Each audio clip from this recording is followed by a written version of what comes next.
Bonjour à tous.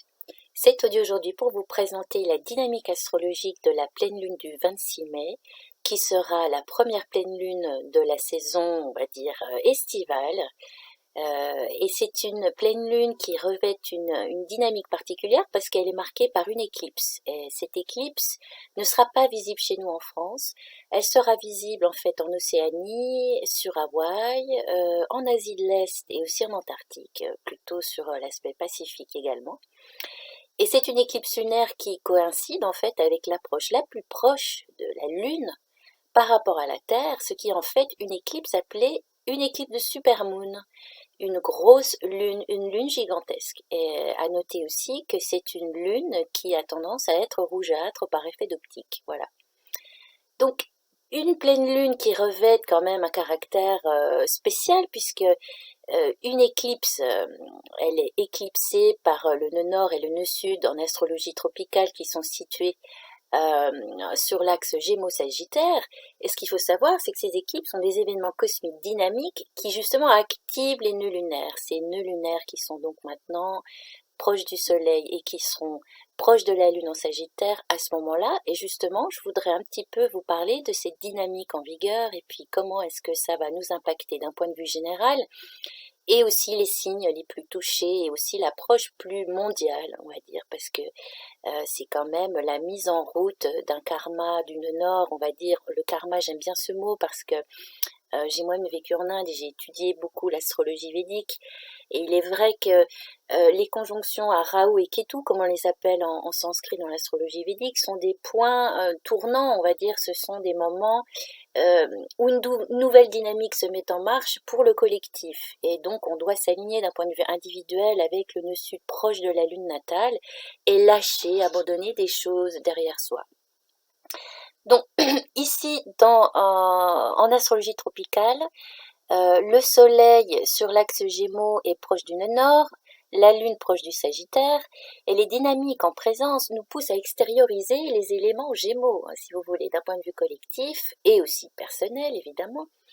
Nous allons développer bien tous les éléments de communication. Tout du moins, nous sommes appelés à le faire, si vous voulez. C'est la fluidité des énergies en cours nous amène à développer notre communication, nos transmissions, les valeurs d'enseignement et les éléments qui nous demandent à développer les échanges, tous les éléments qui nous demandent à développer nos échanges interpersonnels, nos échanges de tous bords, notre sociabilisation, le soleil en Gémeaux est tout en sociabilité, et c'est une dynamique qui nous invite à partager aussi nos capacités d'abstraction avec l'axe Sagittaire, nos connaissances, nos valeurs personnelles. La Lune en Sagittaire, son régent est Jupiter, et donc ici, nous sommes appelés à regarder nos valeurs personnelles, à les partager et à aussi faire descendre tout cela dans le quotidien parce qu'il y a à noter aussi un carré de Jupiter à la lune natale avec un petit, on va dire, un surplus de valeurs et une intensité dans parfois le dogmatisme et dans des valeurs un peu bien mal, juste bien, etc. Et le nœud nord qui est carré à Saturne encore à ce moment-là de l'année nous amène à faire descendre toutes ces valeurs-là dans le concret. Et ce qui est intéressant, c'est que les régents du Soleil et de la Lune, qui sont en fait Mercure et Jupiter, sont dans leur signe fonctionnel. Mercure est en Gémeaux et Jupiter sera sur les premiers degrés Poissons. Il va stationner jusqu'à fin juillet, approximativement. Et Jupiter était sur le Verseau jusqu'à il y a quelques jours. Et il a passé à la mi-mai, il a abandonné le climat Saturne-Jupiter en Verseau qui a commencé en décembre 2020, avec tout le contexte sanitaire, les dérèglements sociaux que nous connaissons, tous les réajustements nécessaires. Saturne nous amène avec une certaine forme d'autorité, à nous discipliner aussi, certainement à nous responsabiliser. Et puis Jupiter représente la législation, la régularisation sociale et puis aussi revoir nos valeurs personnelles, j'en ai un petit peu parlé dans la vidéo d'avant. Et ici donc, en fait, L'arrivée de Jupiter sur le Poisson va inaugurer la conjonction Jupiter-Neptune dans ce signe du Poisson qui va s'étendre sur l'été et puis à nouveau revenir dès l'automne prochain lorsque Jupiter va s'installer durablement sur le signe du Poisson jusqu'en amont des présidentielles 2022 qui vont considérablement être impactées dans leur teneur, modelées par cette conjonction qui est notoire. Et j'en reparlerai un petit peu à la fin de cet audio d'ailleurs. Et donc d'un point de vue personnel, cette pleine lune, proche du nœud sud, nous engage à prendre de la hauteur et du recul.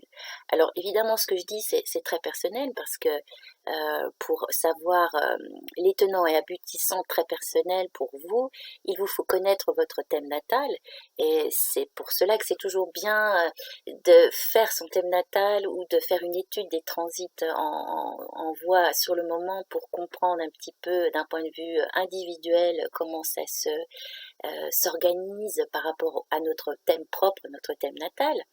Et donc d'un point de vue général, c'est une pleine lune proche du nœud sud qui nous engage à prendre de la hauteur, du recul, de relativiser, de spiritualiser les choses.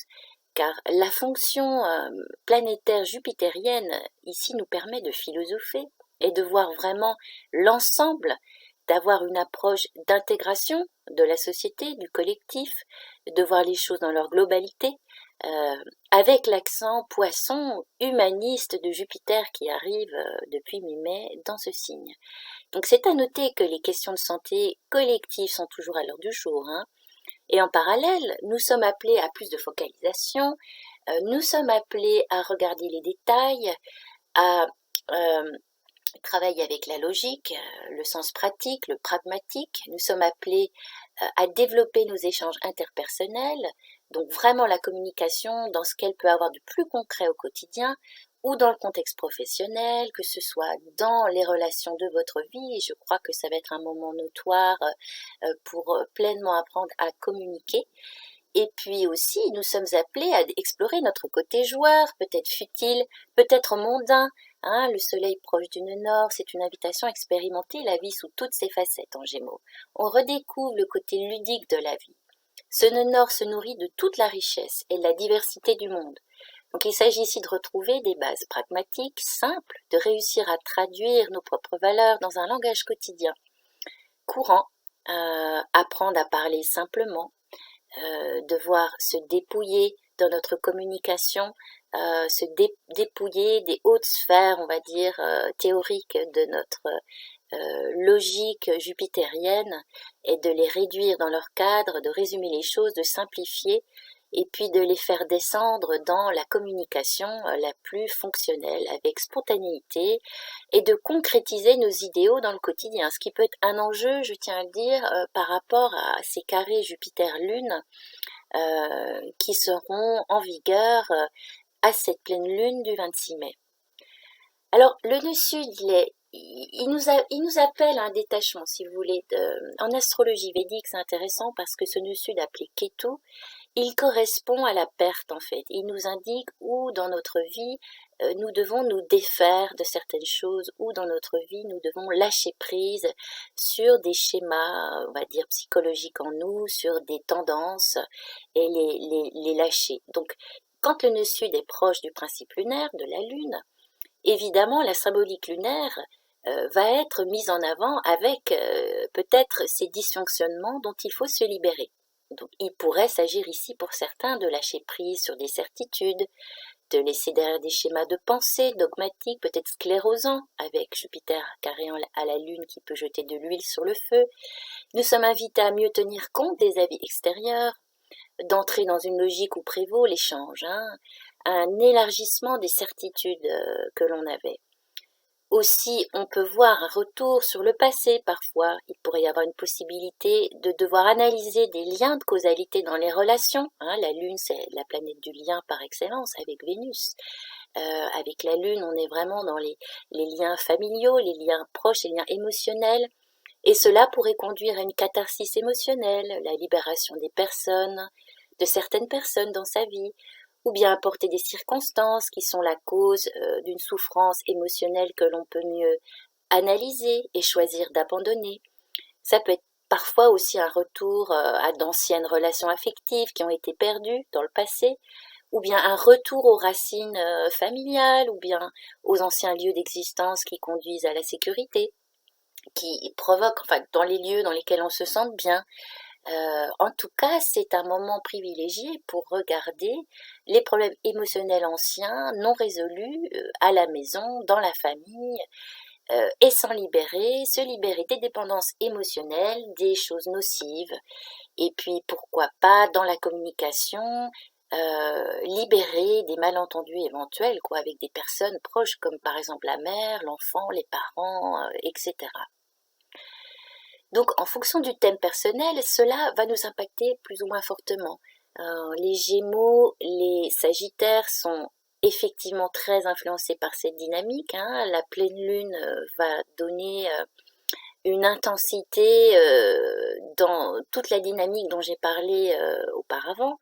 La lune exacerbe les tensions, parce que évidemment les Gémeaux sont marqués par le système nerveux, la communication et les tensions nerveuses, peut-être un surplus de verbalisation des choses qui peut parfois déraper. Et puis les Sagittaires, à noter, je pense qu'on peut voir un besoin de se libérer de certaines valeurs qui ne sont plus à l'ordre du jour. Et puis les natifs des signes d'air et de feu, comme les béliers, les lions, les verseaux, les balances, ce sont des angles favorables par rapport à cet axe de pleine lune. Et cela dénote enfin c'est pour vous, si vous faites partie de ces signes, euh, une dynamique d'intégration fluide des points dont j'ai parlé auparavant. Donc vous pouvez capitaliser sur votre communication, travailler sur votre communication, laisser derrière certains paquets dont vous n'avez plus besoin. Et puis aussi profiter pleinement, jouer avec votre curiosité, et entrer dans cette période avec une forme de jeu, d'être ludique. Alors, les signes en carré, les poissons, les vierges, évidemment, c'est pareil, les carrés, ce sont des énergies planétaires que nous devons intégrer. Ce sont des choses qui ne sont pas forcément innées à ce moment-là, et il nous faut les intégrer, ce n'est pas évident, donc forcément il y a un manque de fluidité, et donc on peut présager plus de nervosité. Mais les carrés, moi je les trouve toujours intéressants en transit et dans les thèmes individuels, parce que ce sont des apprentissages techniques sur comment intégrer des aspects qui ne s'entendent pas et qui peuvent, par notre compréhension personnelle, par l'exploration des tensions, justement, nous donner la connaissance, et cette connaissance peut nous libérer de ces choses-là.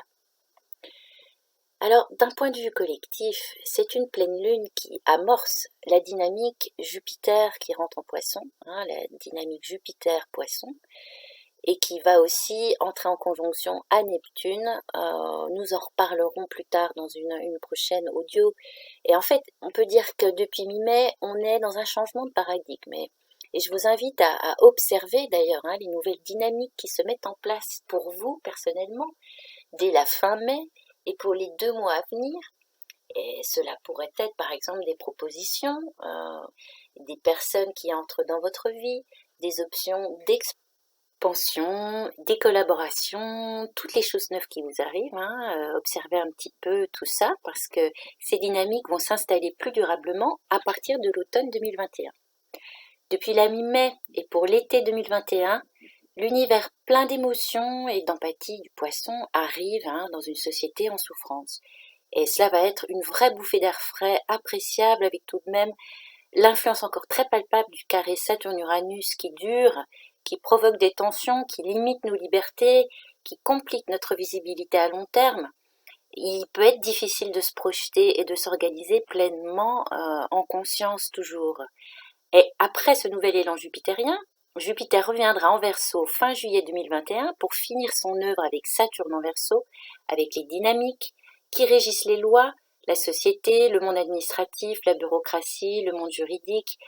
C'est une conjonction qui opère depuis décembre 2020 et opère toujours en 2021, ce carré Saturne-Uranus, et c'est un peu le casse-tête que nous connaissons tous.